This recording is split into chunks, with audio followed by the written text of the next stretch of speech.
My name is Sarah, and the day my life split in two started with a joke my mother thought was funny.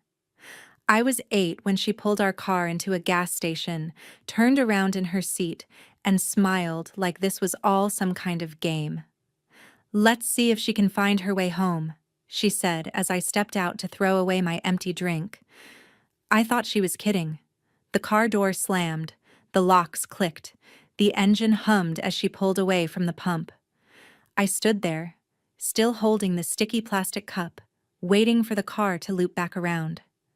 Any second now, I told myself. Any second. It didn't. The car shrank to a speck on the highway and then disappeared. The noises around me blurred, the pump beeping, tires screeching, strangers talking.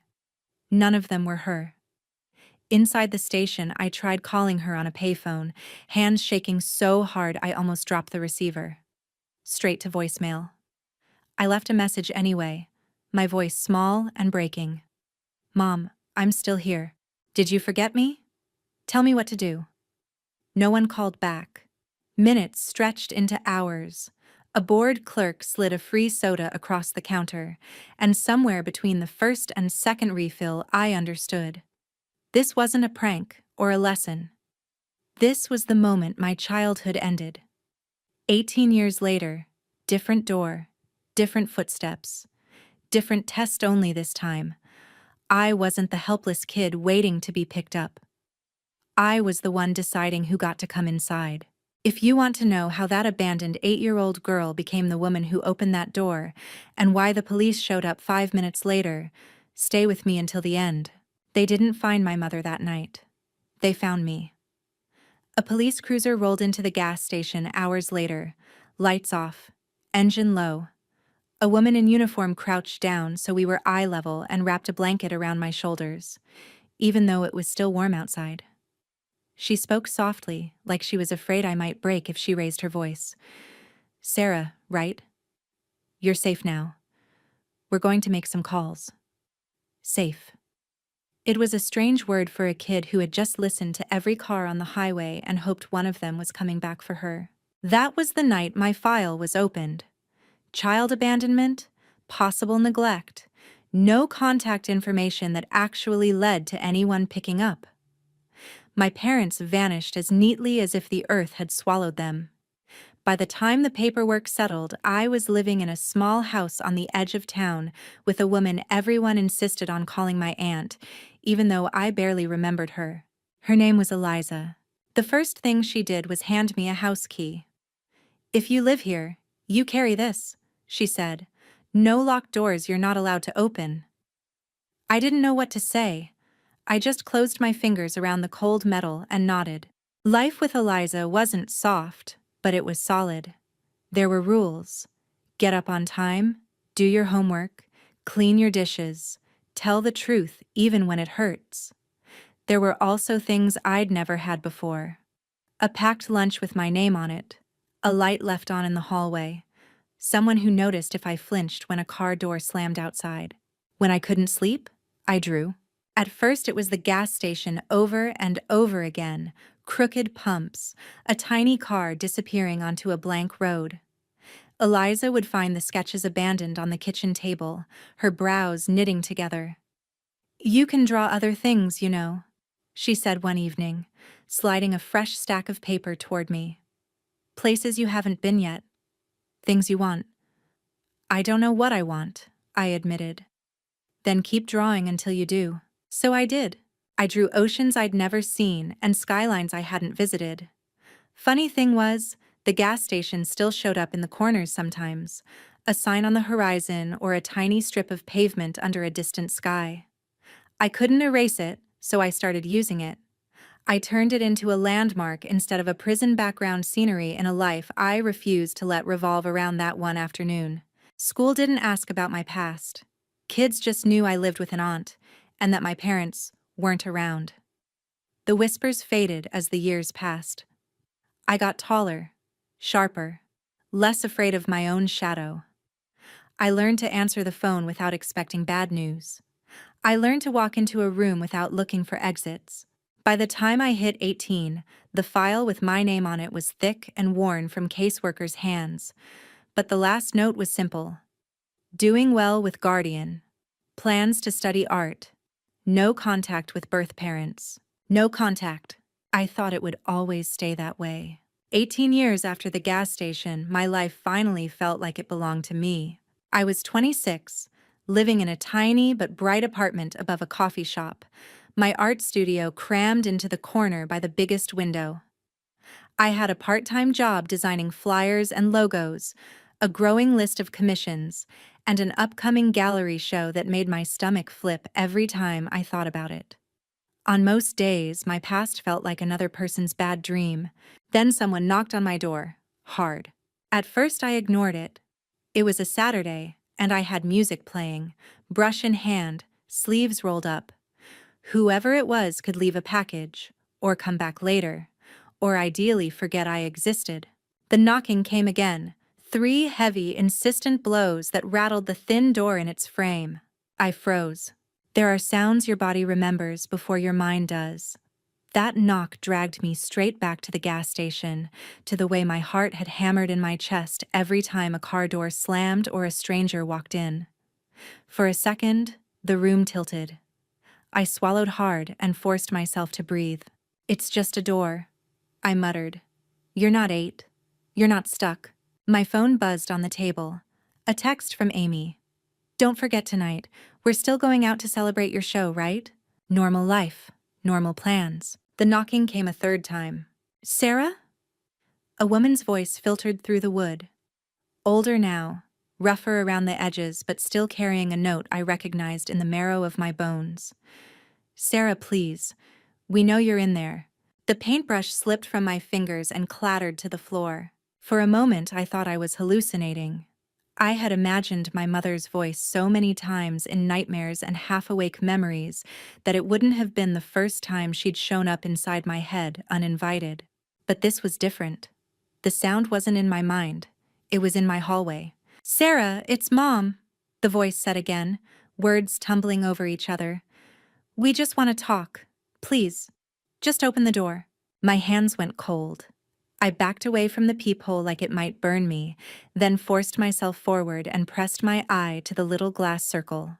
2 people stood on the other side, my mother and the man who used to stand beside her at the kitchen sink, passing plates and pretending everything was fine. They were older, lines carved into their faces, clothes wrinkled and damp from the drizzle outside, shoulders hunched like they'd been carrying something heavy for a long time. They also looked like strangers. For a long second, none of us moved. I could see my mother's lips moving, rehearsing some speech. Maybe, trying out different openings before I decided whether to let her in. My chest tightened. 18 years without a word, and now they were on my doorstep like they'd just swung by after work. I unlatched the chain but left the deadbolt on. The door opened a crack. Just enough for them to see one eye, one slice of my face. "Hi," I said, my voice hoarse. "You're late." My mother's eyes flooded instantly. "Sarah," she whispered. "Oh my God, look at you. You're all grown up." "What did you expect?" I asked. That I'd still be 8 and standing next to a gas pump? She flinched like I'd slapped her. The man, my father, though I refused to use the word, cleared his throat. "We deserve that," he said quietly. "We know what we did. We've been trying to find you for years." I let out a sharp laugh. "That's funny. I've had the same phone number for 6, the same email for 8, the same aunt since the night you drove away." "We lost everything," my mother blurted. "The house, the business. We've been moving around. It took time to get back on our feet, to fix things, to track you down." There it was. Not an apology. Not really. A list of their own disasters. "What do you want?" I asked. I didn't bother pretending this was a nostalgic reunion. My father's jaw tightened. "We're in trouble," he admitted. "Debt. Legal issues. Some people are coming after us for money we don't have. We thought, maybe we could talk. Maybe you could help. Just until we get through this." "Help!" The word landed like a stone in my stomach. I imagined the 8-year-old me at that gas station, watching the taillights vanish. No one had helped her. She'd had to wait for a clerk to finally notice she hadn't moved in an hour. "You abandoned me," I said quietly. "You left me on the side of the road to see if I could find my way home. And now you're here because you need money?" My mother reached out, fingertips brushing the edge of the door. "We were stupid. We were cruel. We know that. We've been punished for it, Sarah, more than you know." "Not enough," I shot back, surprising even myself with how steady it sounded. Behind them, at the end of the hallway, I saw Mrs. Patel from 3B step out of her apartment with her little dog, pausing when she realized who was at my door. Her gaze flicked from their faces to mine. For the first time, I saw the situation from the outside. Two desperate strangers pounding on a young woman's door, voices raised, refusing to leave. I thought of my file: child abandonment, no contact. I thought of all the nights I'd stared at the ceiling and wondered what would happen if they ever showed up again. I had promised myself that if that day ever came, I wouldn't be the helpless kid at the gas station anymore. "I'm not giving you anything," I said. "Not money, not a second chance, not a place in my life. You made your choice 18 years ago." My father's face hardened. "You can't really mean that." "Watch me." I shut the door. Their voices exploded on the other side, pleading, arguing, fists thudding against the wood. My heart pounded, but my hands were steady as I slid the chain back into place and picked up my phone. For the first time in my life, when it came to my parents, I didn't call to beg. I called to report. The dispatcher on the phone sounded calm, almost bored, like this was just another Saturday call. To her, it probably was. "To confirm," she said, "they're your biological parents. You haven't had contact in years, and they're refusing to leave your door?" "Yes," I answered. "And there's more. When I was 8, they abandoned me at a gas station. There's a record, a case file. I was placed with my aunt after." There was a pause. I imagined her eyes flicking over a computer screen somewhere, scanning a file with my name on it. "Okay, Sarah," she said, her tone shifting slightly. "Officers are on their way. Stay inside. Do not open the door again." I hung up and backed away, breathing hard. Outside, the knocking continued. My mother's voice cracked as she called my name, promising they only wanted to talk, that they were family, that we could work something out. My father's tone grew sharper, frustration leaking through his words every time I stayed silent. I watched the doorknob like it might twist on its own. When the sirens finally wailed in the distance, my entire body relaxed in one long exhale I hadn't realized I'd been holding for 18 years. I didn't open the door when the officers arrived. They spoke to my parents in the hallway first, their voices low and firm, then knocked gently and identified themselves. I let them in, told them the story from the beginning, and watched as one of them scribbled notes while the other listened, eyes narrowing at specific dates and details. "You said there was a file," the older one asked, "from when you were a kid." "Yes. Child Services. I was placed with my aunt, Eliza Martin. She'll remember everything." They exchanged a glance. "Okay," he said. "We'll follow up on that. For now, do you want them trespassed? We can order them not to come back here. If they do, they can be arrested." "Do I want them trespassed?" The 8-year-old inside me screamed yes. The 26-year-old part of me hesitated for half a second, not because I doubted the decision, but because I could feel how final it would be. "Yes," I said. "I want them kept away from me, and I want to know what can be done about what they did back then. If anything." His brows lifted slightly. "We'll see what's on record," he answered. "Sometimes old cases can be reopened if there's new information or ongoing harm. Either way, you did the right thing calling." The right thing. I repeated those words in my head while they stepped back into the hallway to finish talking to my parents. I didn't catch every word, but I heard enough. Warnings, possible charges, The phrase child abandonment spoken out loud again after so many years of living as if it were just a bad dream. When the officers finally left, so did my parents. For the first time since the gas station, it was my choice. That night, I sat at my kitchen table with a cup of tea that had gone cold and called the two people who had earned the right to be in my life. Aunt Eliza picked up on the first ring. "Sarah, what's wrong?" My voice shook as I told her everything: the knock, the plea for help, the officers in the hallway. On the other end, she went very quiet. "I always knew this might happen," she said finally. "I just hoped it wouldn't." "You knew they might come back?" "I didn't know," she corrected. "I expected. People like your parents, they rarely live with their choices forever. At some point, the consequences catch up, and they start reaching for anyone they can pull down with them. So you think that's what this is? Not regret, desperation." "I think they regret the situation they're in," she said. "I don't know if they regret what they did to you." Her honesty hurt, but it felt like antiseptic on an infected wound. "An officer said they'd look at the old file," I told her. "He mentioned reopening cases." "Oh, there's a file," Eliza said grimly. "I kept copies of everything: reports, evaluations, court notes. They didn't just forget you at that gas station, Sarah. They were investigated for a pattern of neglect long before that. The gas station was just the first time they couldn't talk their way out of it." I swallowed. "Why didn't anyone tell me?" "You were 8, she said softly. "You already thought you were the reason they left. I wasn't going to pile their sins on your shoulders, too." For a moment, neither of us spoke. "Bring me what you have," I said at last. "If there's a way to hold them accountable now, I want to know." "I'll be there tomorrow," she promised.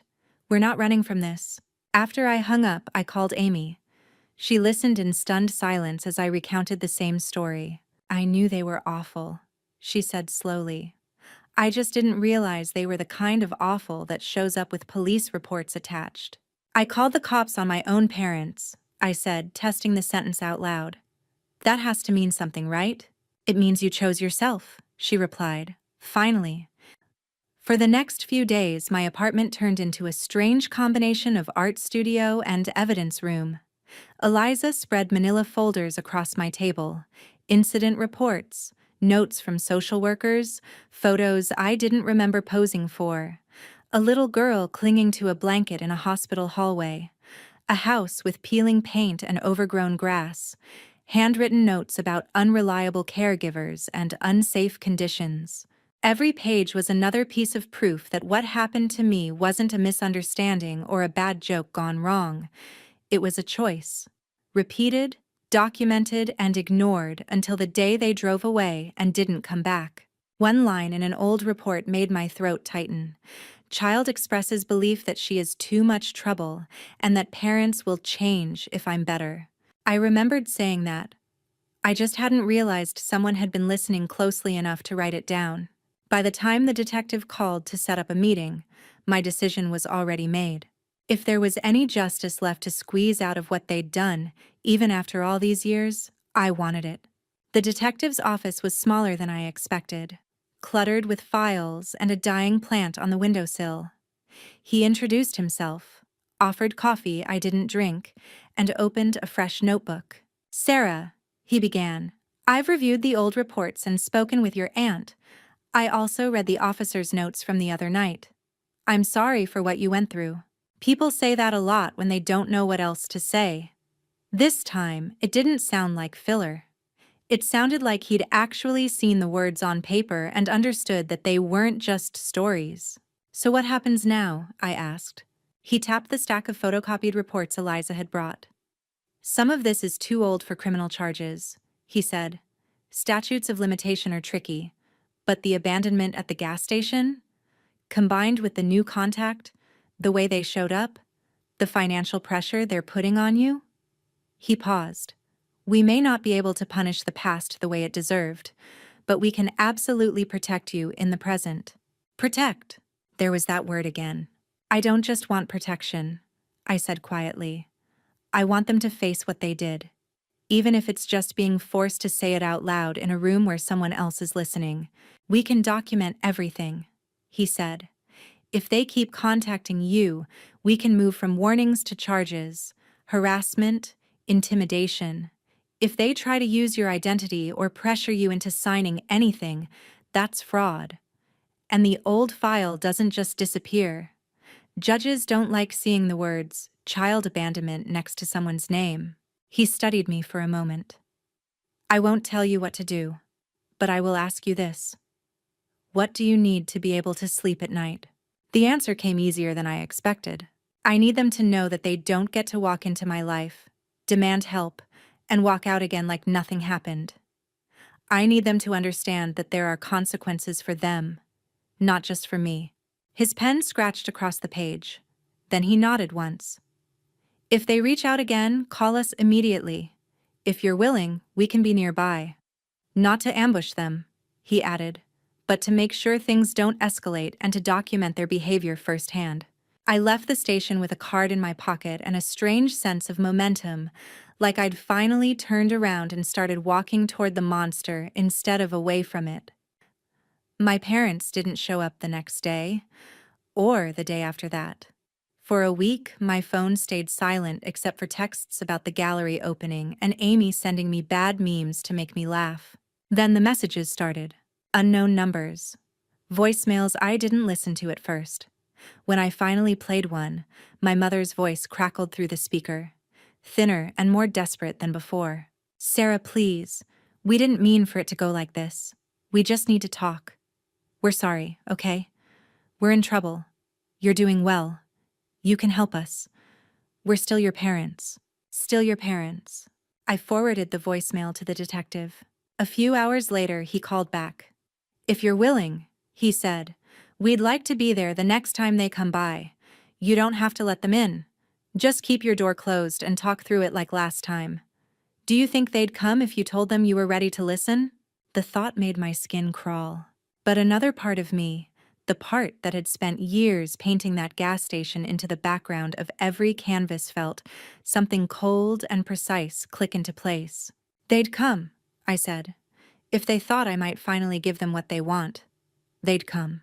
We set it up 2 days later. I sent one message to the number my mother had been calling from. If you want to talk, come by my apartment on Thursday at 6. We'll do this once. After that, no more surprises. The reply came almost immediately. We'll be there. Thank you, sweetheart. Sweetheart? The word almost made me laugh. On Thursday, I cleaned the apartment the way I always did when I was nervous, wiping the same counter 3 times, straightening stacks of canvases that were already straight. Eliza sat at my table, arms crossed, watching me pace. You don't have to do this, she reminded me. You can tell them not to come. We can leave town for the weekend. I'm tired of running in my head, I said. I need to hear them say it. I need them to hear me say no. She studied me, then nodded. Then I'll be here. You're not doing it alone. At 5:45, my phone buzzed. A text from the detective. We're in the building. If they show up and won't leave, call. We'll be at your door in minutes. At 5:58, the first knock came. It was softer this time, almost tentative. Then another, harder, when I didn't immediately answer. Sarah? My mother's voice floated through the wood. It's us. We're here. I stood just out of sight, my heart pounding but my feet solid on the floor. Remember, Eliza whispered, close enough that only I could hear. You're in control. This is your home, your door, your life. I took a breath and spoke through the door. I'm here. I'm not opening it. We talk like this. There was a small, stunned pause, and then my father said, Fine, as long as you listen. They started with their story. It was a mess of excuses and half apologies, the failing business before I was born, the fights over money, the feeling of being trapped by having a child too young. How the gas station was, in their minds, supposed to be a wake-up call.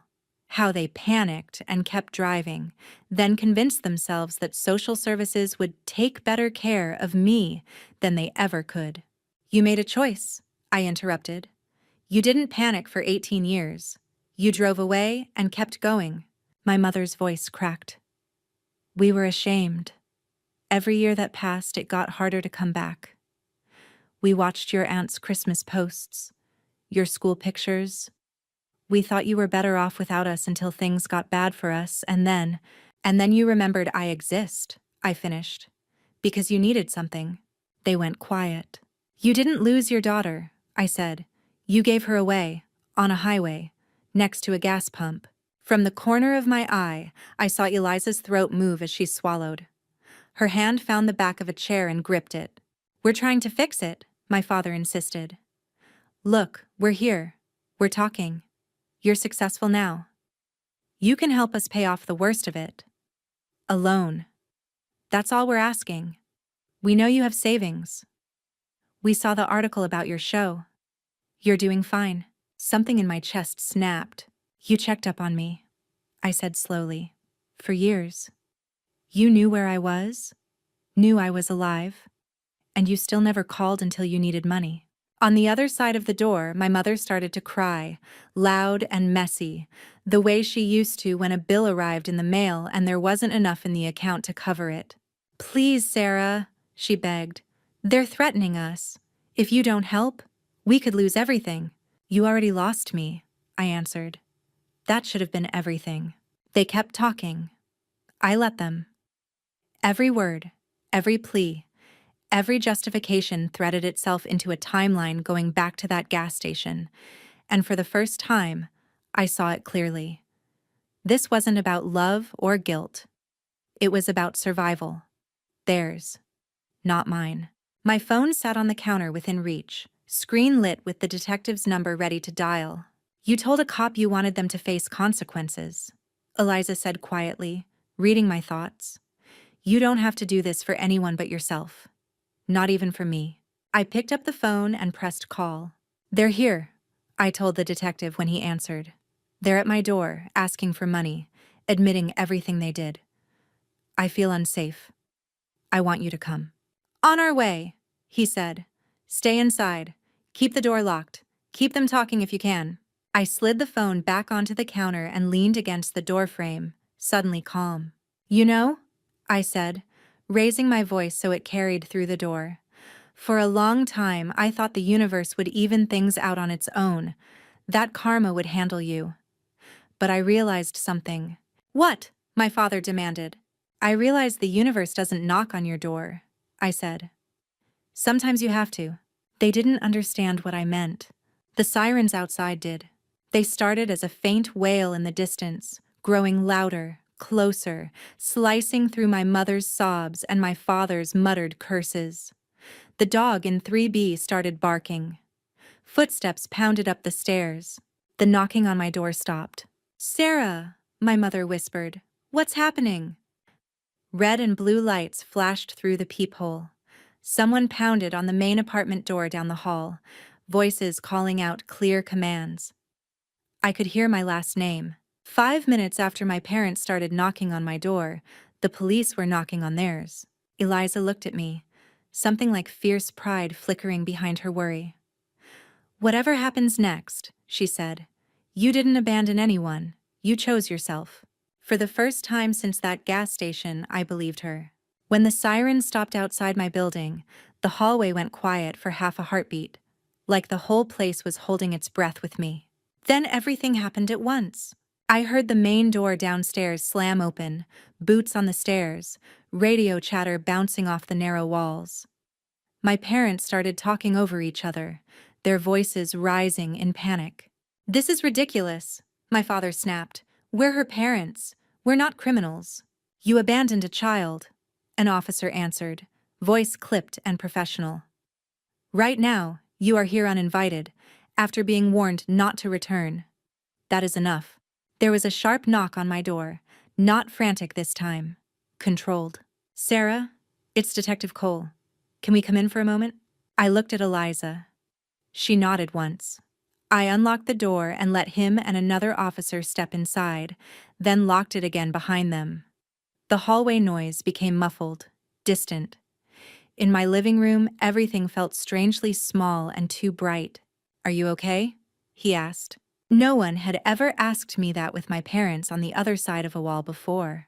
I'm fine, I said. My voice was steady. My hands weren't shaking. That felt new. He gave the room a quick glance, probably checking for signs of a struggle, then focused on me. They're being detained in the hallway while we sort this out. I need to ask you again. On record. Do you want them formally trespassed from this building? Yes, I said. I don't want them here. Ever. He nodded and made a note.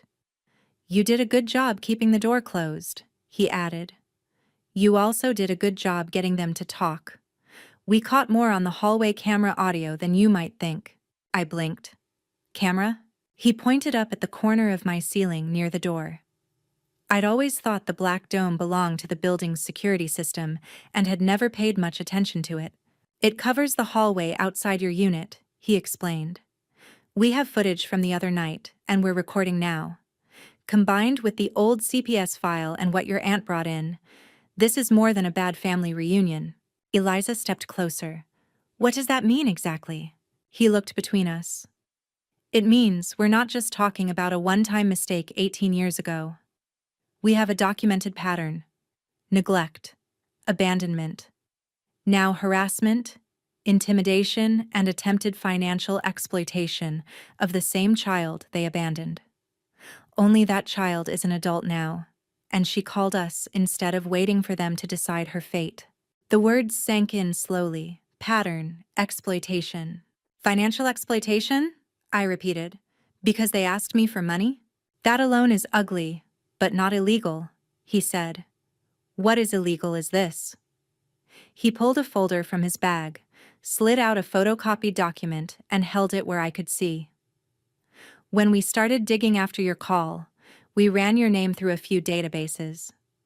Someone already tried to use your social security number to apply for a personal loan last year. It was denied, but the attempt is on file. The contact number traces back to one of your mother's previous addresses. My stomach dropped, even though some part of me wasn't surprised at all. So they were already trying to use me, I said. They just didn't tell me. That's why I asked what you needed to sleep at night, he replied. Because from where I'm standing, we're past hurt feelings. We're talking about identity theft and a long history of putting their needs above your safety. Outside, my father raised his voice. We just want a chance to explain. She owes us that much. Eliza's jaw clenched. She doesn't owe you anything, she muttered under her breath. The detective met my eyes. Here's what we can do tonight, he said. We issue a formal trespass order. If they come back, they go to jail. We take statements from you and your aunt, collect the footage, and forward everything to the district attorney. They'll decide whether to pursue charges for harassment and attempted fraud. What about what they did when I was 8? I asked. He exhaled slowly. Some of it is outside the window for criminal prosecution, but it isn't invisible. Judges and prosecutors see patterns. Old reports matter. And if they're charged now, those old reports help the court understand who they're dealing with. It wasn't the clean justice I'd fantasized about as a kid. Sirens screaming back in time to that gas station, officers pulling my mother out of the driver's seat before she could leave me behind. But it was something. Okay, I said. Do it. Whatever you can do, do it. He nodded once, like he'd been waiting for that. One more thing, he added. They want to talk to you. Out there. I'm advising against it. But if you want to say something with us standing right next to you, you can. Just know they'll probably try to turn it emotional again. I didn't answer right away. I looked down at my hands, at the faint smudge of paint still under my fingernails, at the tiny silver scar on my thumb from when I'd sliced it open on a broken toy as a child, and my mother had told me to stop crying because we can't afford weak children. I had cried alone in the bathroom that day, pressing toilet paper to my skin until it stuck. Now I had 2 officers and my aunt waiting to back me up if I raised my voice. I'll say one thing, I decided. Then I'm done.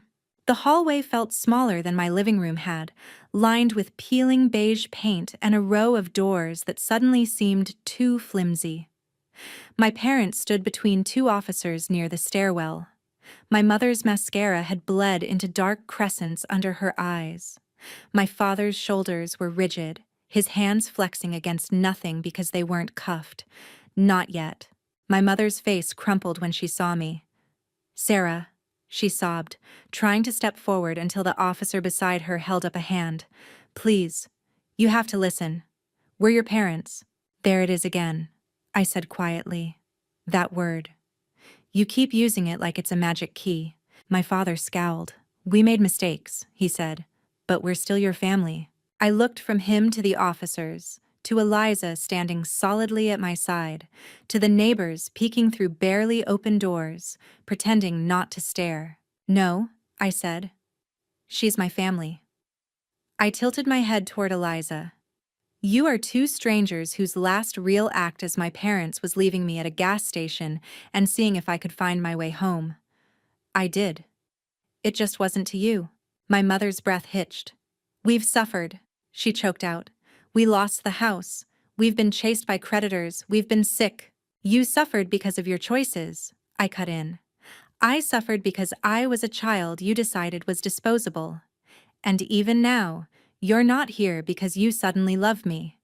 You're here because you ran out of options. I stepped closer, stopping just outside arm's reach. The officers tensed, watching, but I kept my hands at my sides. This is the last time we speak, I said. You are not welcome in my home, in my life, or in the story I tell about myself. If a judge ever asks, I will tell them exactly what you did and what you're still trying to do. And if you try to use my name, my number, or my guilt to save yourselves again, I will use every piece of paper in that file to make sure it costs you. For a second, the only sound was my mother's uneven breathing. You can't erase us, my father said quietly. We're part of who you are. I know, I answered, but I get to decide what part. You're not the people who defined me. You're the warning label. You're the before picture I walked away from. Behind me, Detective Cole spoke up, voice firm. You've heard her, he said to my parents. You are being formally trespassed from this property. You are not to contact her by phone, email, or in person. If you do, you will be arrested. This is insane, my father muttered. She's our daughter. She is an adult, the detective corrected. And you're under investigation. I suggest you think very carefully about your next move. They were escorted down the stairs, past the flickering light on the landing, out into the night where the patrol car waited with its door open like a promise. I didn't watch them drive away. I didn't need to. I'd already done that once. This time, I turned around and walked back into my apartment before the engine even started. For the first time in 18 years, I wasn't the one left behind. I was the one closing the door. The investigation didn't change my life overnight. There were no dramatic court scenes the next morning, no instant headlines, no grand speeches. There were appointments, phone calls, paperwork, waiting rooms with bad coffee and chairs that made your back hurt. The kind of slow, grinding process that real justice usually hides behind. The district attorney's office interviewed me twice. They interviewed Eliza Moore. They pulled every piece of my old case file, every note that had ever been scribbled next to my name. They requested the records from my short stay in foster care before the court had placed me with my aunt. They subpoenaed the loan application someone had filed with my social security number and traced the IP address it came from. A month later, Detective Cole called. We're moving forward, he said. Harassment, attempted fraud. We're also including a pattern of neglect history from the CPS files. It won't undo what happened, but it will sit in front of a judge with their names on it. Will they go to jail? I asked. Possibly, he said. It depends on the judge, their prior record, their attorney. But even if they don't, there will be consequences. Fines, probation, restrictions. Their credit is already a disaster, and this won't help. More importantly, there will be a record that follows them. They will not be seen as harmless people who just made a mistake. I hung up and stared at the wall for a long time. As a kid, I'd imagined my revenge in big, cinematic strokes. My parents on their knees begging forgiveness, me walking away while everything they cared about burned behind me. But the older I got, the more complicated it became. Now it looked like this: a file folder thicker than it used to be. A judge reading words like abandonment and identity theft in the same paragraph. The two people who had once held my future in their hands, standing in front of a bench with nothing left to bargain with. The hearing date was set for 3 months later. In the meantime, life kept moving. The gallery show opened. People walked past my canvases with wine glasses in hand, tilting their heads and murmuring words like haunting and raw and resilient. They lingered longest in front of one painting, a highway at dusk, a small gas station glowing like a wound in the distance, and in the foreground, a woman standing with her back to it, walking toward a horizon made of city lights. No one knew it was the closest thing I had to a self-portrait. After the opening, a local reporter asked to interview me, not about my parents, but about how trauma had shaped my art. I didn't give names. I didn't tell her about the court date. I just told her the truth. I used to think healing meant pretending it never happened, I said. Now I think it means telling the story in a way where I'm not the weakest person in the room anymore. Eliza framed the article and hung it in her hallway. Amy made it her phone background. On the morning of the hearing, I put on the only blazer I owned and caught my reflection in the mirror. My hair was up. My eyes were clear. The woman looking back at me did not look like someone who needed her parents to validate what happened to her. She looked like someone who had already decided what home meant. The courthouse smelled like paper and old air conditioning. Eliza sat on one side of me in the hard wooden pew, Amy on the other. When the bailiff called my parents' names, they shuffled in from a side door. They looked smaller than I remembered. Not physically, though they'd both lost weight. Smaller in a way that had nothing to do with height. They saw me. I saw the flicker of hope. The quick calculation. Maybe if she sees us like this, she'll speak up for us. I didn't. The judge read through the charges: harassment, attempted fraud, violation of prior CPS orders regarding contact. The public defender made a weak argument about financial desperation and familial misunderstanding. The prosecutor laid out the facts with clinical precision, sliding the reports and recordings forward one by one. The hallway audio played through a small speaker. My mother's voice filled the room, brittle and pleading. My own voice followed, calm and sharp.